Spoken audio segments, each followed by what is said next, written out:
nous allons continuer avec la tensión entre la gobernanza zonal y tensión entre la gobernanza zonal y global con la intervención del señor Jamshid Montaz.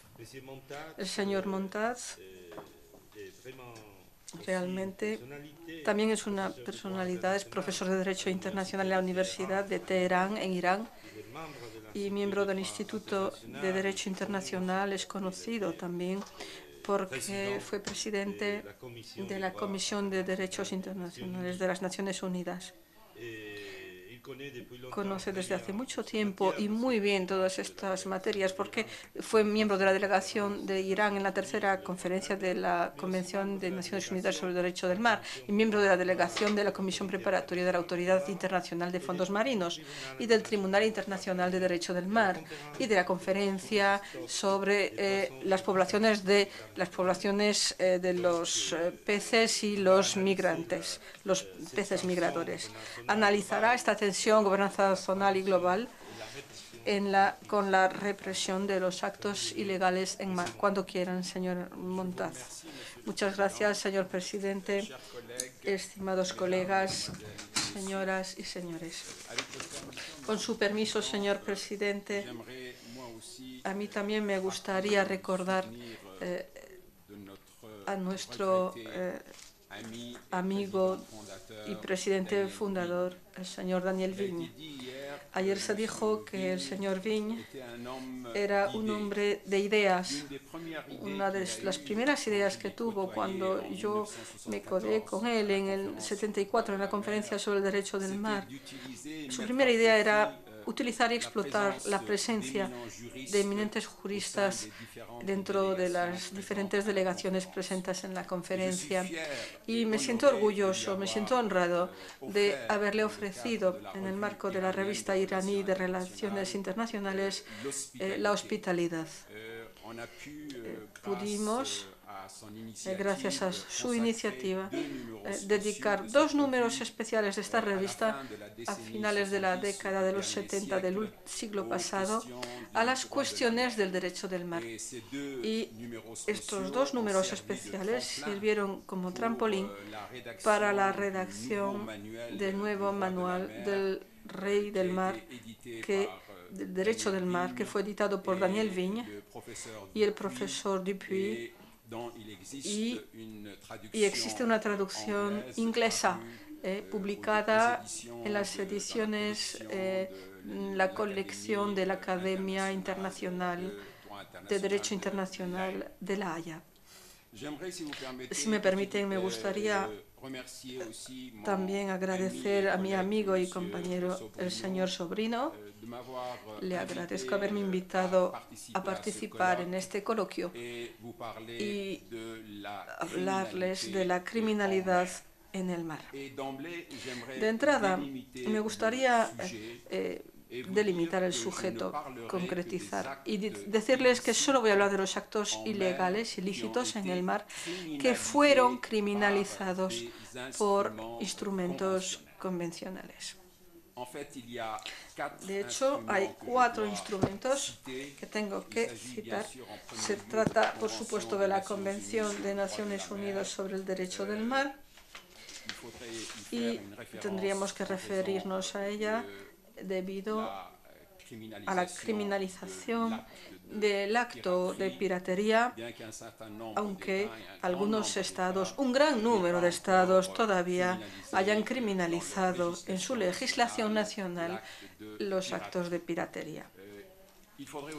También tendríamos que citar la Convención de 1988 sobre el tráfico ilícito de estupefacientes y sustancias psicotrópicas,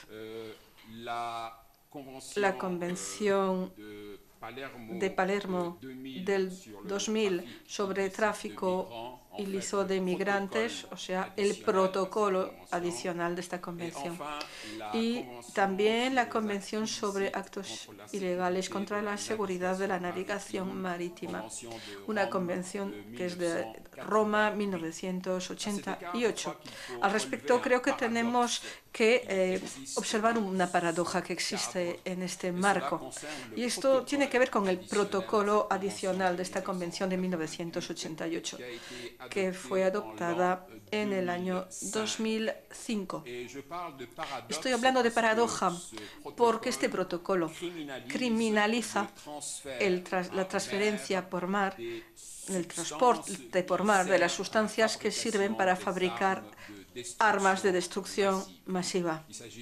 Por supuesto, se trata del artículo 3 bis de esta convención. Y esto gracias a la iniciativa de los Estados Unidos, y tendré ocasión más adelante de volver sobre este tema. De modo que dejo a un lado dos actos ilícitos y criminalizados por la Convención de Naciones Unidas sobre el Derecho del Mar. Se trata del transporte de esclavos y de las emisiones no autorizadas a partir de alta mar. Se trata de actividades que están completamente superadas y que no necesitamos poner emisiones no autorizadas a partir de alta mar. También dejo a un lado los actos ilícitos que no están criminalizados. Estoy pensando, por supuesto, en las actividades ilegales de pesca y de contaminación.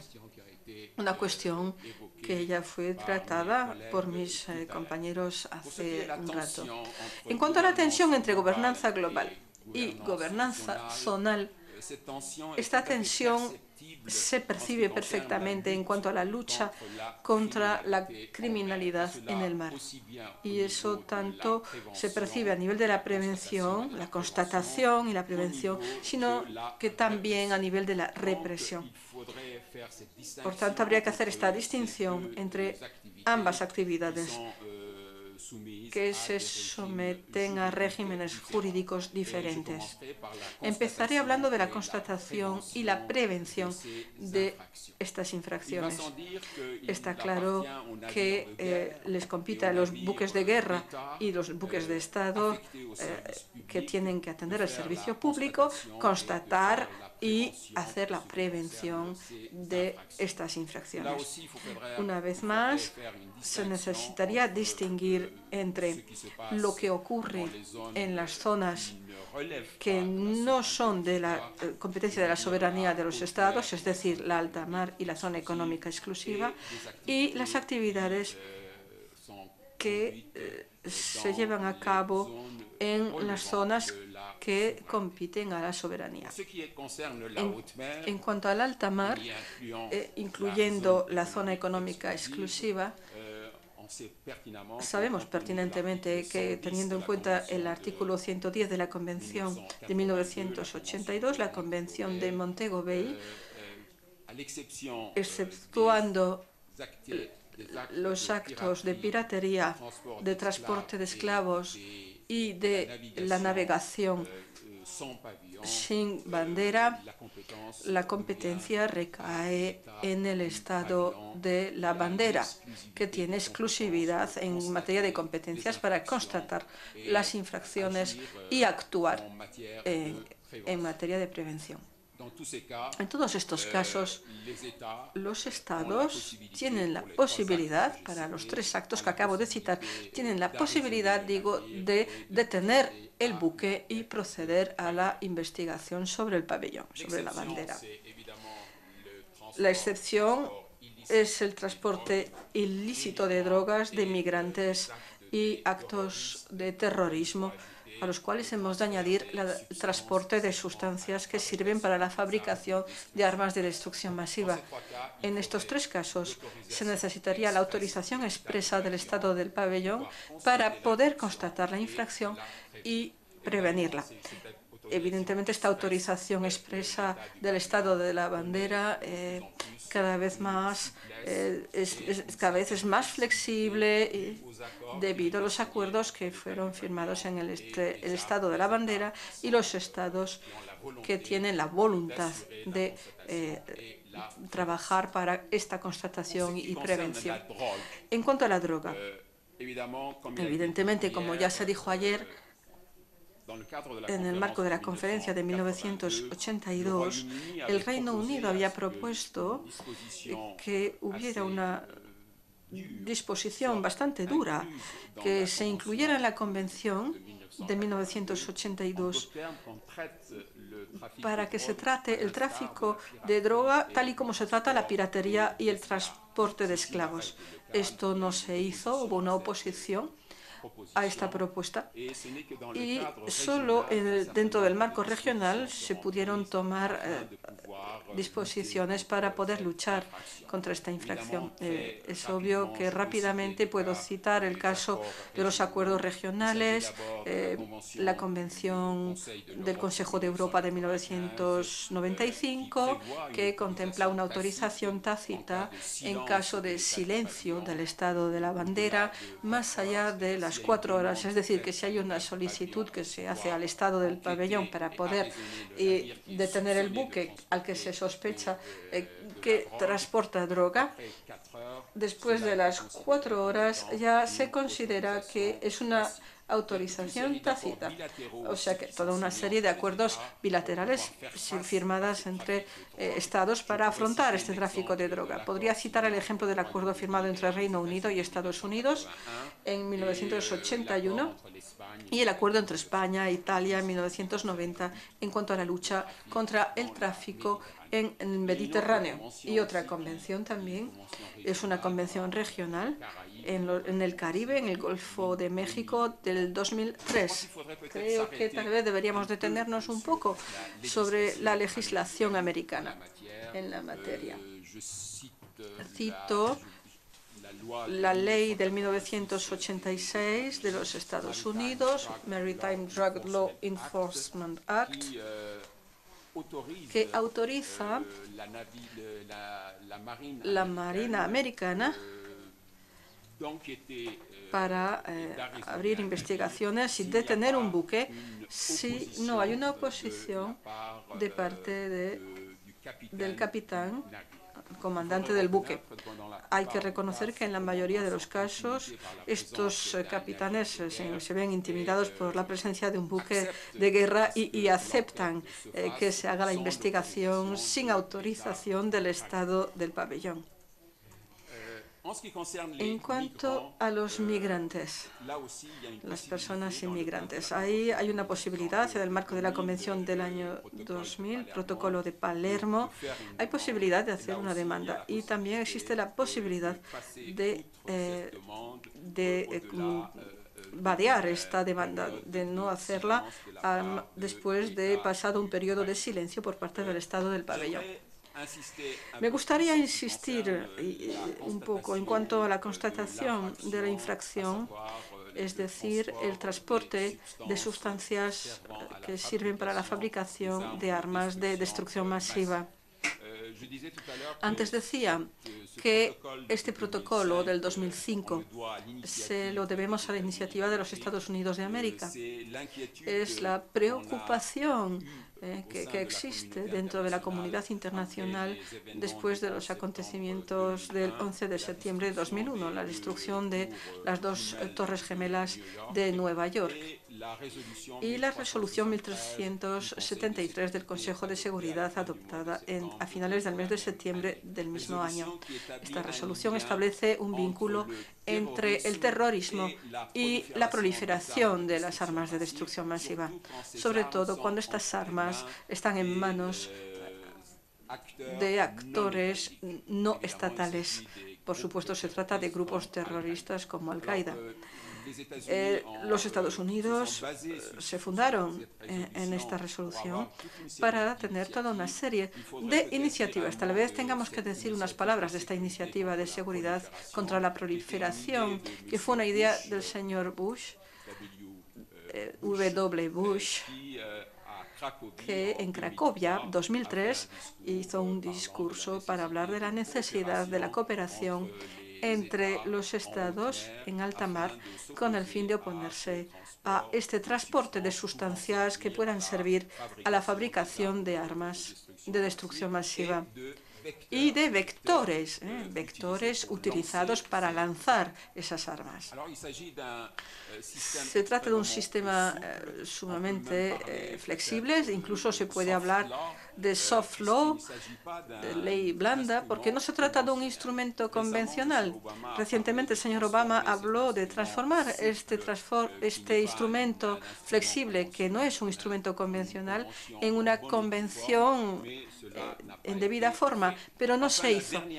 Y la última iniciativa de los Estados Unidos es la revisión de la Convención de Roma de 1988, dedicada a priori a la lucha contra los terrorismos, es decir, la lucha contra el desviamiento de buques que están trabajando contra actos de terrorismo, como por ejemplo el del buque italiano Achille Lauro. Y lo que se hizo en el 2005 no tiene nada que ver con la finalidad de la convención del 88, es decir, el protocolo del 2005. El artículo 3 bis criminaliza el transporte ilegal de esas sustancias y el artículo 8 bis contempla toda una serie de medidas para afrontar este transporte y le da la posibilidad al Estado del pabellón la posibilidad de detener y controlar a los buques que transportan esas sustancias.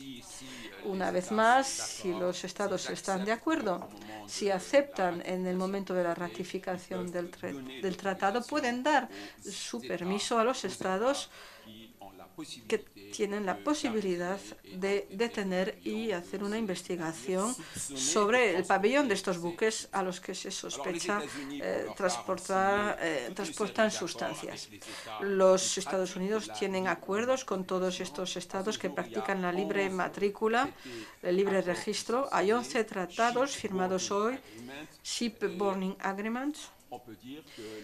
Se puede decir que la mayoría del tonelaje de buques circula bajo este pabellón de libre matrícula, banderas de conveniencia, así que los Estados Unidos pueden así controlar y vigilar la totalidad del comercio de un buque de comercio.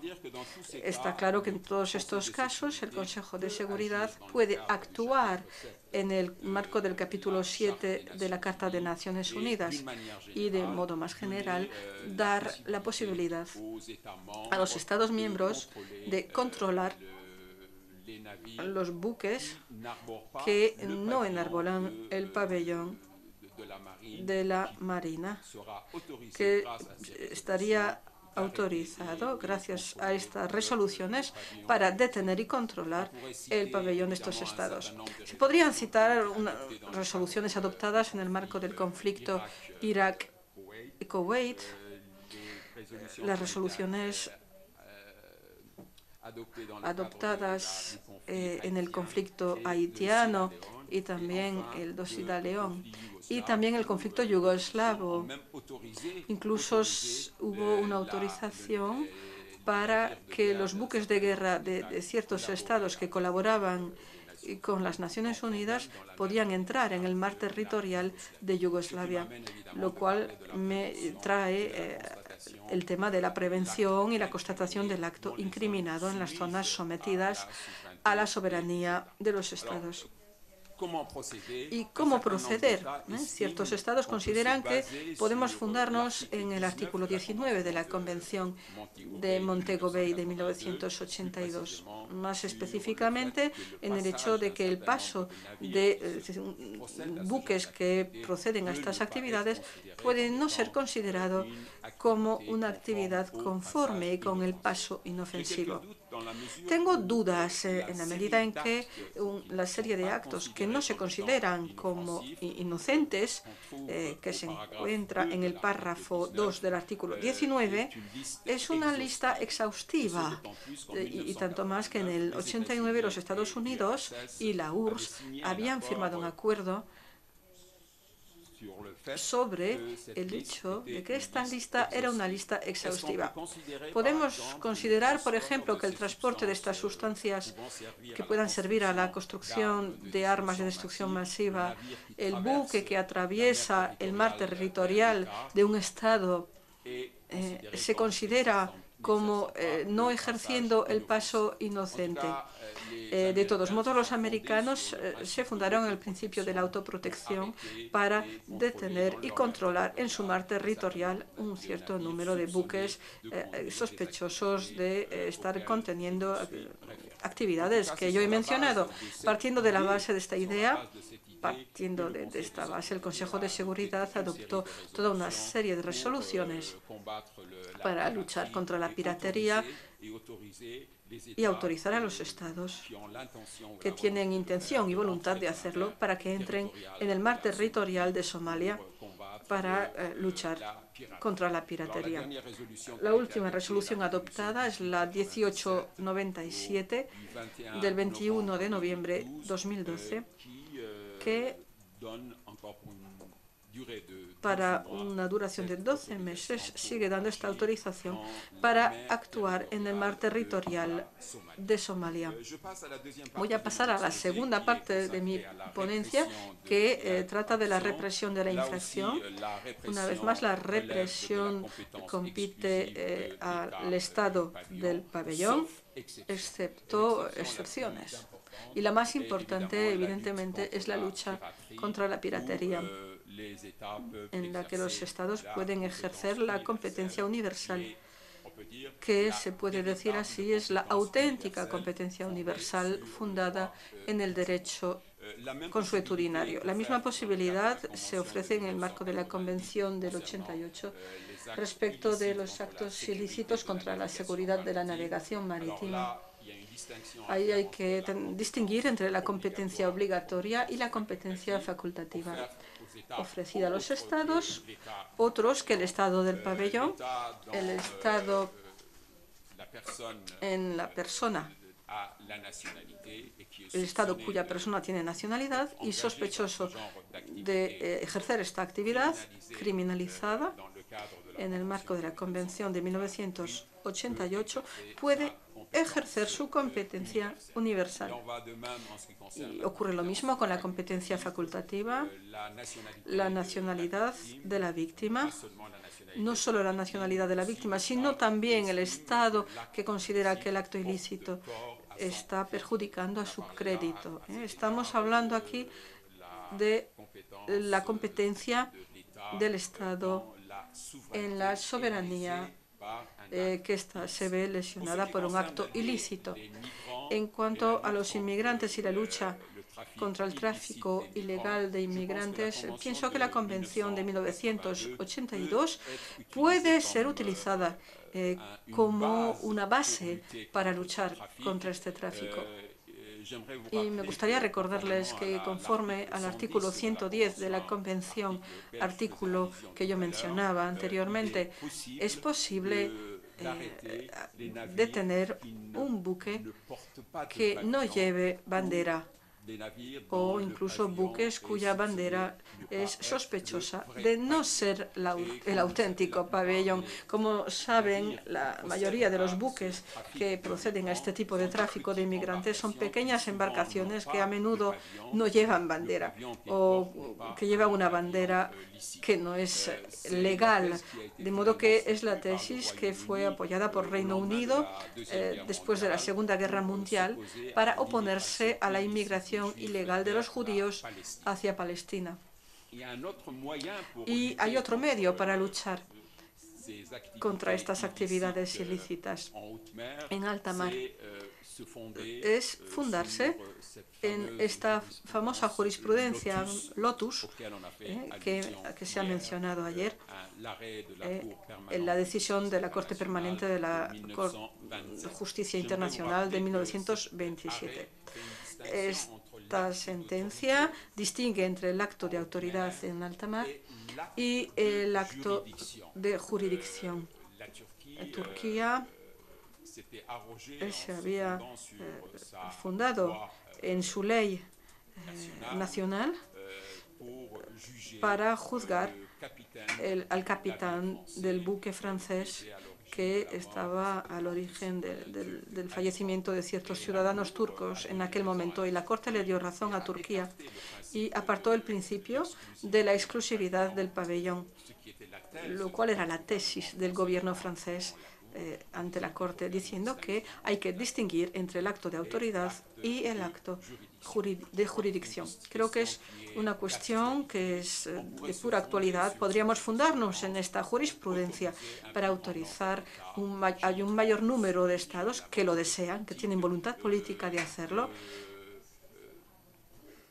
para proceder a un cambio de su legislación nacional y dar a sus tribunales competencias para juzgar a las personas que en alta mar hayan cometido actos considerados ilícitos y criminalizados.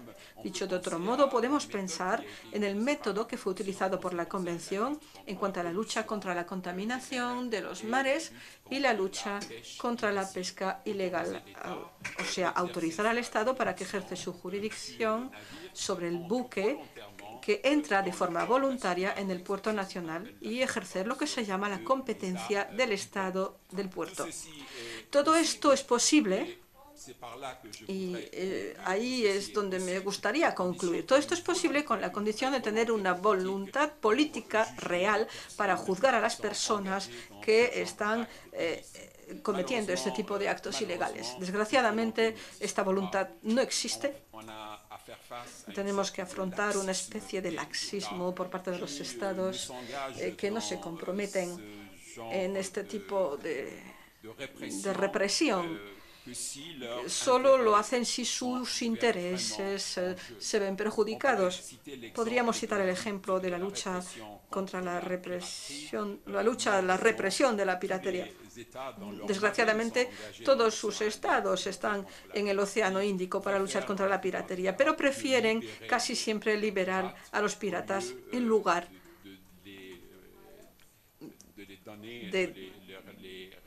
de repatriarlos y llevárselos al Estado Nacional para que allí su jurisdicción pueda juzgarlos. Sin embargo, yo voy a terminar con esto, las obligaciones violadas por el Estado del pabellón o las obligaciones incumplidas por las personas que realizan este tipo de actividades son obligaciones que yo llamo obligaciones erga omnes. Son obligaciones que se deben a la totalidad de la comunidad internacional y terminaré diciendo y citando el artículo 48 del proyecto de artículo de la Comisión del Derecho Internacional sobre la responsabilidad de los Estados, que establece en cuanto a violaciones de las obligaciones erga omnes la existencia de un vínculo jurídico que dé la posibilidad a todos los Estados de trabajar para que estas obligaciones erga omnes no sean violadas.